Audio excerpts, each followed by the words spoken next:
Hello and congratulations on getting access to this video course on how to optimize your videos before making your YouTube videos live. So this is video number 1, which is the introduction to YouTube search engine optimization. So I want to first start out by saying the goal is to focus on doing the right amount of keyword research and video file automation before actually uploading any of it to YouTube. So essentially this is all about what most people forget about doing before making their YouTube video live. Because if you think about it, most people think about, okay, what do I do after I upload this video? They don't really think about what they have to do before making it live. So this is not about what you can do afterwards, as that is a totally different focus, but rather before. So besides simple optimization, you really need to know that YouTube ranks the videos that people watch the longest. Meaning, let's say for example that we have a 10-minute video. YouTube looks at that video. They look, yes, at the likes, dislikes, and comments, but they also look at, okay, do people actually watch most of this video? And based on, let's say, 1,000 views, how many of those 1,000 views actually watched either 50% or 100%, or how many minutes total? 1,000 times how many minutes was watched. So they really look at how long people watch the videos as a whole. Meaning the more viewers and the longer that they watch, that will get you ranked up further and further up. So instead of focusing on, spammy tactics, tons of backlinks, and all of that, our goal here is to really focus on the user experience. So what I want to do now is give you a quick overview of what's inside this video course. This is, of course, video number 1. Video number 2 is going to be about competitive research, or in other words, researching your competitors to kind of get a better idea of why YouTube is ranking those videos. Video number 3, we'll talk about highly searched keyword terms and how you can find those for your product or service or whatever you're trying to promote. Video number 4, we'll talk about your title and your description.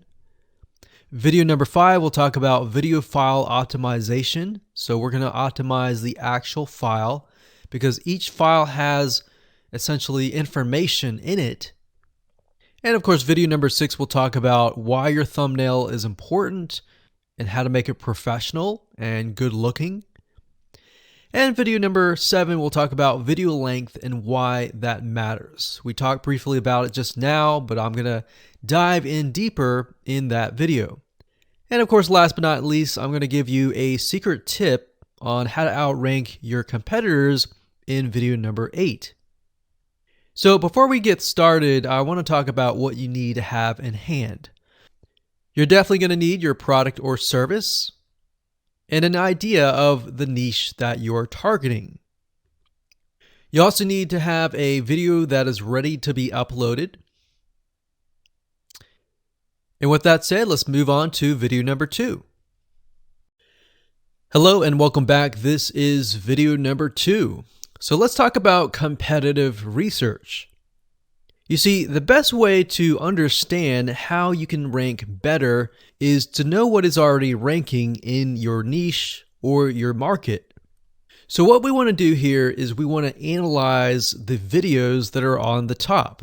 And I want you to specifically look at what titles, what descriptions are they using, and what thumbnails are they using that are eye-catching. And what is the user experience like when you click through those videos? So let's go ahead and do some competitive research.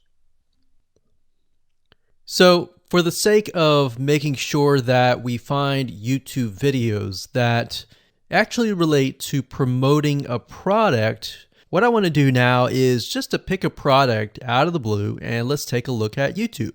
So one product that I've been using for a while now, which has been really, really awesome, is called the Instant Pot. It's basically a pressure cooker that cooks food at a really fast rate. So what we're going to do is we're going to hop on over to youtube.com and we're going to type in Instant Pot and see what we get. So I'm not going to click enter just yet because I'm interested in getting an idea of what kind of potential keywords that we could rank on, or what potential videos that we can create. And we'll talk more about this in the next video. But for now, let's just do some basic keyword brainstorming and then, of course, do some competitive research. So Instant Pot, we got Instant Pot recipes, we got Instant Pot ribs, Instant Pot roast. So let's just click here and see what we get. Now we can see how to use Instant Pot has 316,000 views right here. Instant Pot chicken, top 6 easiest things to cook in your Instant Pot. Perfect for beginners. All right. So let's just take a look at the top 3. So let's go ahead and open those up. And let's analyze them. So the first one is this one here. And let's pause the video. We'll skip the ad. All right.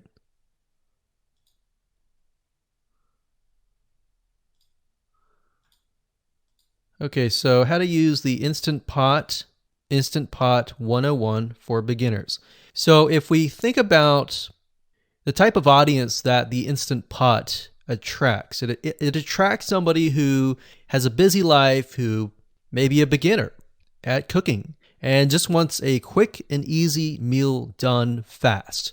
So we can see that. So one thing that I like to do is I like to copy the titles to Notepad. Just kind of get an idea of what we're dealing with. So that's the title. Looks like she's promoting an Amazon affiliate link. We can see that here, Amazon.to. We've got Instant Pot hacks, Instant Pot yogurt, and all that. So what she's doing, it's very funny, but she may not realize she's doing this, but what she's using is a method called siloing.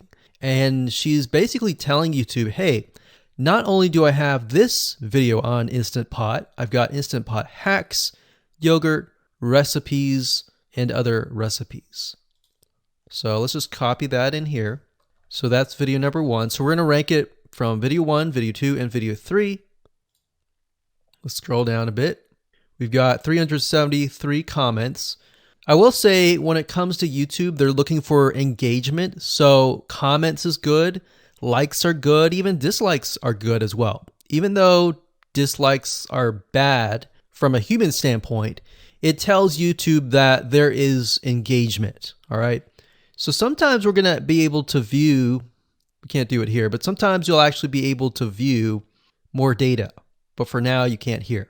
Now, we can actually dig deeper if we want to. So let's just take a look at Natural Brittany's YouTube channel. Because when you're doing competitive research on YouTube, it's not just that particular video. It's actually the whole YouTube channel as a whole. The authority that channel holds. So she has 116,000 subscribers. Click on the videos. She has a good amount of videos that talk about anything, looks like from cooking, from budgeting, from grocery, a lot of very similar videos. So let's scroll down. And now let's go ahead and take a look at the second highest ranking video. So if we go back over to here, and this is the Instant Pot chicken cook with me, meal planning, meal prepping, Sunday setup. So let's go here, take a look.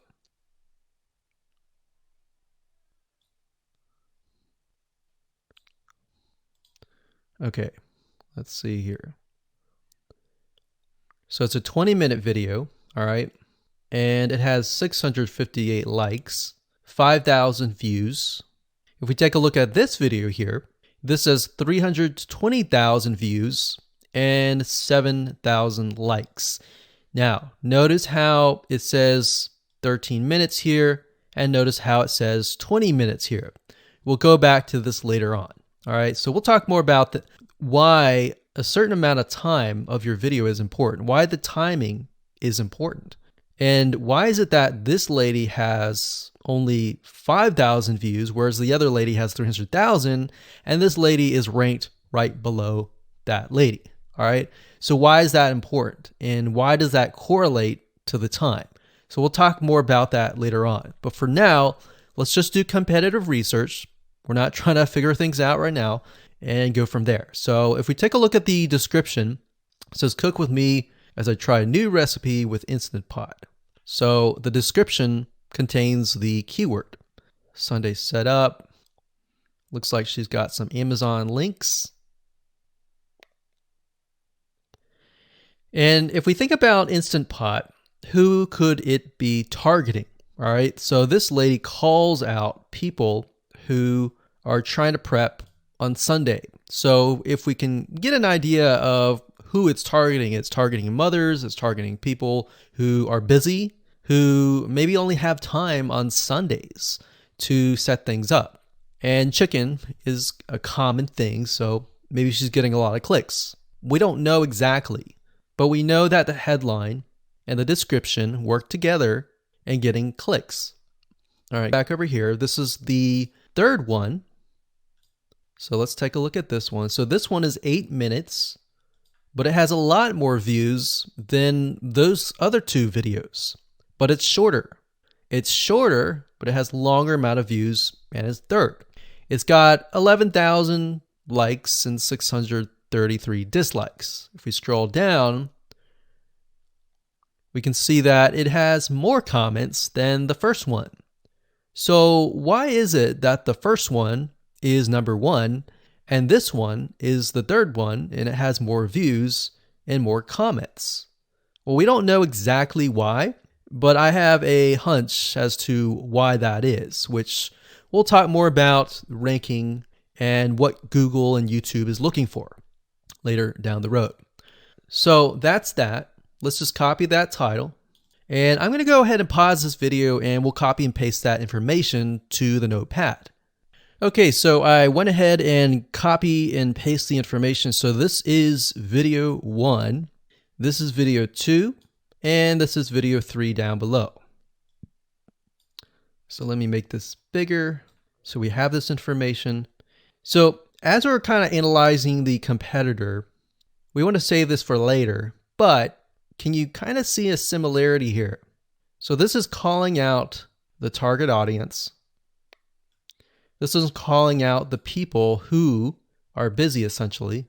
And top 6 ways, top X ways, top certain number ways is always a good title. So perfect for beginners. So if you can imagine, we already see that this title has beginners. This one's calling out perfect for beginners. And this one essentially is calling out people who are busy. So it's a target audience. So that's key. So having this in hand gives you a better idea on what potential titles and descriptions that you can have. Now, you can do some deeper dive competitive research using specific tools. And one specific tool is called SocialBlade. So that's socialblade.com, as you can see here. And I like to use this to kind of get a better idea of the YouTube channel as a whole. Because what you're trying to figure out is, did this person rank because their channel as a whole has a lot of traffic? Or did this person rank simply because of the titles and the description? So there's many factors that come involved, but let's take a look at Naturally Brittany. So let's go ahead and copy this. And you basically want to come here and type in the username of the YouTube channel. So we'll go ahead and click this here. Okay, so we can see here that this is Naturally Brittany, 116,000 subscribers. She's got 19 million video views. So that kind of gives us an idea of how easy it is to break through. Is it easy? Is it going to take a little bit work or what? So let's just go ahead and open her up, and let's do the same thing with the other videos. So this one is marriage and motherhood. We got that here. So she has 7 million video views. So it's about half of what we saw earlier.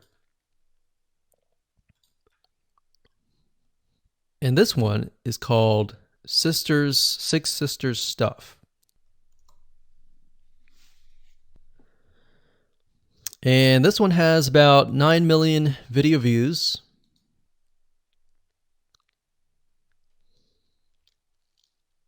So right off the bat, we can see that if we were to rank on the keyword Instant Pot, it's going to take a lot to break through. But the way we can break through is by using essentially subcategories of that keyword. So Instant Pot recipes or Instant Pot chicken recipe, stuff like that. So we can see that each one of these has about 100 to 200,000 subscribers. So you're going to have to be competing against that. Now, obviously, if you have a good size YouTube channel, that will usually mean that you can break through fairly easily. But if you're just starting out, then breaking through on that keyword is going to be a little bit more difficult. So the next question is, what keywords should you use? And we'll discuss that in the next video.